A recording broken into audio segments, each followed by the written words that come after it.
বান্দরবানের মাতামুহুরী থেকে পর্যটকের মরদেহ উদ্ধার, নারী সহ নিখোঁজ 2। কক্সবাজারের অরক্ষিত সৈকতে বাড়ছে প্রাণহানি।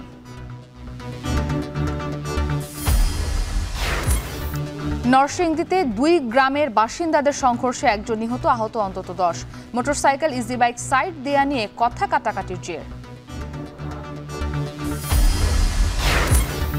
এবং করোনার নতুন ভ্যারিয়েন্টে আতঙ্ক বাড়লেও প্রস্তুতি নেই কুমিল্লায়। বেহাল আইসিইউ, নেই করোনা টেস্টের কিট।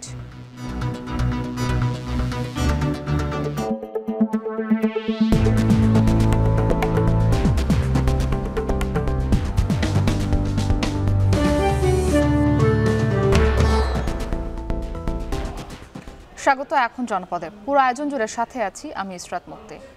বান্দরবানের আলীকদমে জুবাইরুল ইসলাম নামে এক পর্যটকের মরদেহ উদ্ধার করেছে পুলিশ। ভোরে উপজেলার মাতামুহুরী নদীর বাজার পাড়া এলাকা থেকে মরদেহটি উদ্ধার করা হয়। পুলিশ জানায় 9 জুন ঢাকা থেকে বেড়াতে আসা 33 জনের একটি দল আলীকদম উপজেলার দুর্গম ক্যামসন পাড়ায় ভ্রমণে যায়।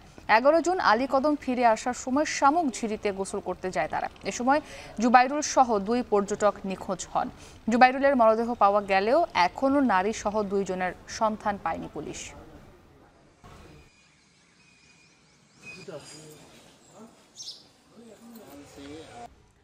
120 কিলোমিটারের সমুদ্র সৈকতের 115 কিলোমিটারই পর্যটকদের জন্য অরক্ষিত। মাত্র 5 কিলোমিটার এলাকার জন্য কাজ করে লাইফগার্ড। সাগরের নিচে থাকা খাল, প্রবল স্রোত আর সীমিত উদ্ধার তৎপরতায় সমুদ্রে গোসল করতে গিয়ে ঘটছে প্রাণহানি। ঈদের ছুটিতে সমুদ্র সৈকতে 6 জনের মৃত্যুর ঘটনায় আবারও সামনে আসছে সৈকতের চরম অব্যবস্থাপনার চিত্র। মন্তোষ বেদজ্ঞর তথ্য ও ছবিতে বিস্তারিত। ঈদুল আজহার ছুটিতে মাত্র 3 দিনেই কক্সবাজার ভ্রমণ করেছেন 3 লাখের বেশি পর্যটক। তাদের 90% গিয়েছেন সাগরে নামতে। কিন্তু এই আনন্দঘন মুহূর্তের পেছনেই লুকিয়ে আছে ভয়ঙ্কর ঝুঁকি। সাগরের নিচে সৃষ্টি হয়েছে একাধিক গুপ্ত খাল ও স্রোতের ফাঁদ। অনেকেই বুঝতেই পারেন না কখন তারা নিরাপদ এলাকা ছেড়ে প্রবেশ করেছেন মৃত্যু ঝুঁকির জোনে। গত 3 দিনে সমুদ্রে ডুবে মারা গেছেন পর্যটক সহ অন্তত 6 জন। গত 10 বছরে এ সংখ্যা অন্তত 60। সমুদ্রের মতো যাবে, মানুষ আসতেছে, এত দূরে না যেয়ে যদি নিজের সাবধানতা বজায় রাখে তাহলে এটা খুব কমে আসবে এই দুর্ঘটনাগুলো। এখানে দেখাশোনা করার জন্য লোকজন বাড়াইতে হবে। সৈকতের কলাতলি থেকে লাবণী পর্যন্ত কালার এক্সপার্ট, জর্জ স্যাপ এবং মাইল্ড অন হ্যান্ডস টেকনোলজি সমৃদ্ধ অরিক্স ক্রিস্টাল ওয়াশ আপনার লন্ড্রি এক্সপার্ট। 115 কিলোমিটার টেকনাফ থেকে কলাতলি এবং শৈবাল পয়েন্ট থেকে নাজিরা টেক পর্যন্ত সম্পূর্ণ অরক্ষিত। এই এলাকায় যদি কেউ নিখোঁজ হন, ওই অঞ্চলগুলোতে উদ্ধার কার্যক্রম প্রায় অসম্ভব হয়ে পড়ে। তাদেরকে আমরা কিন্তু পালাক্রমে নিষেধ করতেছি। আমরা একটা টিম যাচ্ছি, নিষেধ করতেছি যেন ডেঞ্জারের জন্য না যায়। মাত্র 27 জন লাইফগার্ড মাত্র 3টি পয়েন্টেই এই সেবাটি দিচ্ছে। এইখানে বর্তমানে প্রয়োজন অন্তত 100 জন লাইফগার্ড। কক্সবাজারের অতিরিক্ত জেলা ম্যাজিস্ট্রেট জানালেন, পর্যটকদের নিরাপত্তা নিশ্চিত করতে লাইফগার্ড ও বিচ কর্মীর সংখ্যা বাড়ানোর পরিকল্পনা এবং জনসচেতনতা সৃষ্টিতে কাজ করছে প্রশাসন। রাত 3টা-4টা পর্যন্ত মোবাইল রেসপন্স করছি। কখনো কখনো কোনো বিচে এমন দেখেছি 12টা, 1টা, 2টা সময়ও কেউ পানিতে নামছে। এটি খুবই অনভিপ্রেত, এটি কাম্য নয়। পর্যটকদের সচেতন হতে হবে। বাংলাদেশের সবচেয়ে জনপ্রিয় পর্যটন গন্তব্য কক্সবাজারে বিলাসবহুল হোটেল মোটেল রয়েছে অনেক, কিন্তু পর্যটকদের জীবনের জন্য প্রয়োজনীয় নিরাপত্তা এখনও নিশ্চিত হয়নি। কবে এই উদাসীনতার অবসান হবে সেটাই এখন বড় প্রশ্ন। এখন কক্সবাজার। নরসিংদীর বেলাবতে 2 গ্রামের বাসিন্দাদের সংঘর্ষে একজন নিহত হয়েছেন, আহত হয়েছেন পুলিশ সহ অন্তত 10 জন। সকাল থেকে দুপুর পর্যন্ত মাচিয়ালপাড়া ও চর বেলাবর বাসিন্দাদের সংঘর্ষেই হতাহতের ঘটনা ঘটে। স্থানীয়রা জানান, গতকাল ফুটবল খেলা থেকে ফেরার পথে মোটরসাইকেল ও ইজি বাইকের সাইড দেয়া নিয়ে 2 গ্রামের কয়েক যুবকের কথা কাটাকাটি হয়। এর জেরে সকাল থেকে দুপুর পর্যন্ত দফায় দফায় দেশীয় অস্ত্রশস্ত্র নিয়ে সংঘর্ষে জড়ায় তারা। পরিস্থিতি নিয়ন্ত্রণে আনতে রাবার বুলেট, টিয়ারশেল নিক্ষেপ করে পুলিশ। বর্তমানে পুরো এলাকায় থমথমে পরিস্থিতি বিরাজ করছে। করোনার নতুন ভ্যারিয়েন্টে আতঙ্ক বাড়লেও কোনো প্রস্তুতি নেই কুমিল্লার স্বাস্থ্য খাতে। একদিকে বেহাল আইসিইউ আর এখন পর্যন্ত নেই করোনা টেস্টের কিট। খালেদ সাইফুল্লাহর প্রতিবেদন, ছবিতে ছিলেন কামরুল ইসলাম। করোনার সংক্রমণ ফের বাড়ছে। দেশজুড়ে সতর্কতা বাড়ালেও কুমিল্লায় নেই কোনো প্রস্তুতি। প্রকল্পের মেয়াদ শেষ হওয়ায় অচল অবস্থায় রয়েছে আইসিইউ ও আইসোলেশন ইউনিট, যার বেশিরভাগ যন্ত্রপাতি অচল হওয়ার পথে। কুমিল্লা মেডিকেল কলেজ ও জেনারেল হাসপাতালে 60টি বেড পড়ে আছে অযত্নে অবহেলায়। করোনা মহামারীর সময় কুমিল্লায় ৪৫০০ রোগী আইসিইউতে ভর্তি হয়েছিলেন। এর মধ্যে প্রাণ হারান ১,৮০০ জন। এরপরও নতুন করে কোনো প্রস্তুতি নেই স্বাস্থ্য খাতে। ইআরপিপি প্রজেক্টের মেয়াদ শেষ হয়েছে গত ডিসেম্বরে। এখন নতুন করে প্রকল্প না হলে এই ইউনিটগুলো সচল রাখা সম্ভব নয় বলছেন চিকিৎসকরা। কিন্তু সবচেয়ে উদ্বেগের বিষয় বর্তমানে যে আবার নতুন করে করোনা শুরু হয়েছে, তো এখন দেখা যায় আমাদের আইসোলেশন সবগুলি আমাদের আবার ঠিকঠাক করতে হবে। তো এইগুলি করতে হলে প্রচুর লোক বল দরকার এবং অভিজ্ঞ জনগণ দরকার যারা আইসিইউতে কাজ করে। কারণ আইসিইউ এবং এই যে ল্যাবগুলি পিসিআর ল্যাবগুলি চালানোর জন্য হঠাৎ করে নতুন লোকজন এসে কিছু পারবে না। পুরাতন যারা করোনার সময় ইআরপিপি প্রজেক্টে যারা নিয়োগ দিয়েছিল তাদেরকে এখন অবশ্যই দরকার। করোনার নতুন ভ্যারিয়েন্ট XFG ও XFC নিয়ে বিশ্বজুড়ে আতঙ্ক ছড়ালেও কুমিল্লায় নেই পরীক্ষার কিট, নেই সচল ভ্যাকসিনেশন প্রক্রিয়াও। তবে সিভিল সার্জন বলছে এরই মধ্যে করোনা পরীক্ষার কিটের চাহিদা দেয়া হয়েছে।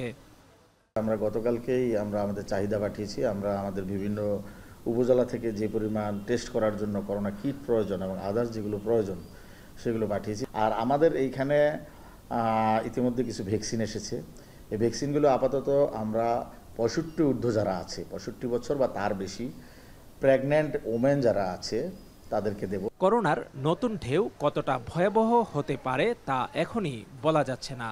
তবে প্রস্তুতির অভাব থাকলে পুরনো অভিজ্ঞতা যেন নতুন করে না ফিরে আসে, এই আশঙ্কা থেকেই যাচ্ছে। খালেদ সাইফুল্লাহ, এখন কুমিল্লা। 2024 সালের বন্যায় কুমিল্লায় ক্ষতিগ্রস্ত এলাকার খাদ্য ঘাটতি পূরণে ওএমএস-এর বরাদ্দ বাড়ানো হবে বলে জানিয়েছেন খাদ্য উপদেষ্টা আলী ইমাম মজুমদার।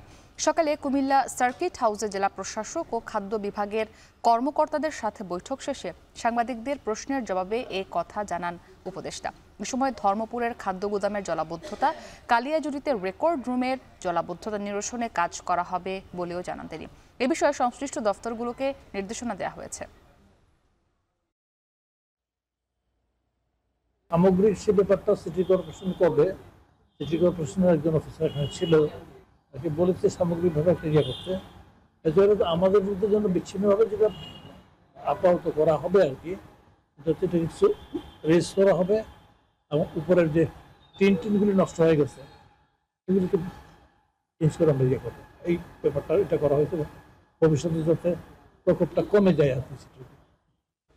মানবতাবিরোধী অপরাধের অভিযোগ তুলে পাতানো বিচারের সঙ্গে জড়িতদের শাস্তির আওতায় আনার দাবি জানিয়েছেন সদ্য খালাসপ্রাপ্ত জামায়াত নেতা এটিএম আজহারুল ইসলাম। কারামুক্তির পর নিজ এলাকা রংপুরের তারাগঞ্জে ঈদ পুনর্মিলনী অনুষ্ঠানে এই মন্তব্য করেন তিনি।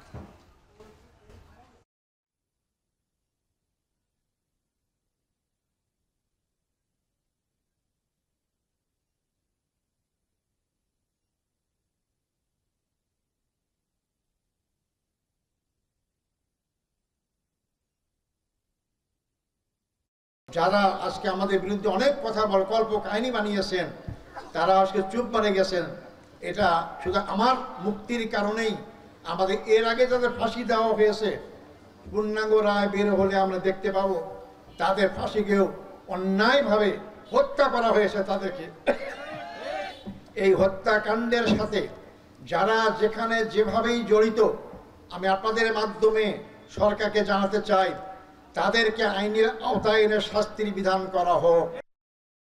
তারেক রহমানের দেশে ফিরতে কোনো বাধা নেই, চাইলে যে কোনো সময় তিনি দেশে ফিরতে পারবেন বলে জানিয়েছেন স্বরাষ্ট্র উপদেষ্টা জাহাঙ্গীর আলম চৌধুরী।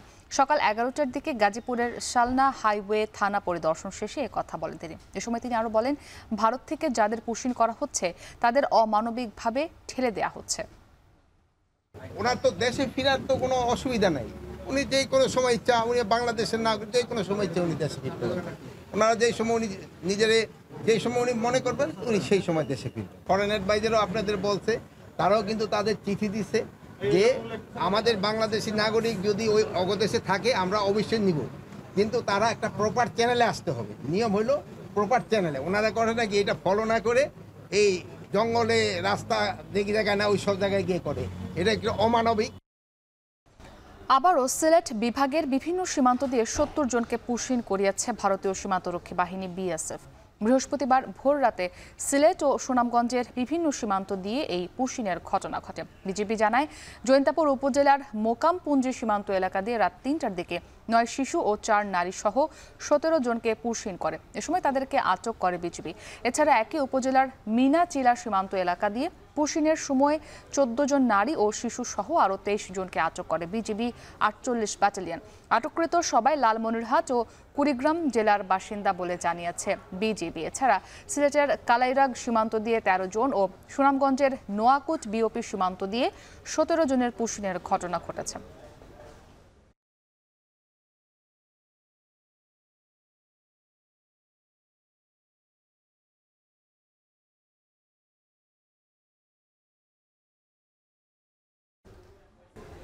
এই ছিল এখন জনপদে। এখন টেলিভিশন ওয়েবসাইটে দেখতে ভিজিট করুন এখন.টিভি। এছাড়া ফেসবুকে দেখতে ভিজিট করুন facebook.com/tv.এখন আর ইউটিউবে সরাসরি দেখুন youtube.com/c/এখন টিভিতে।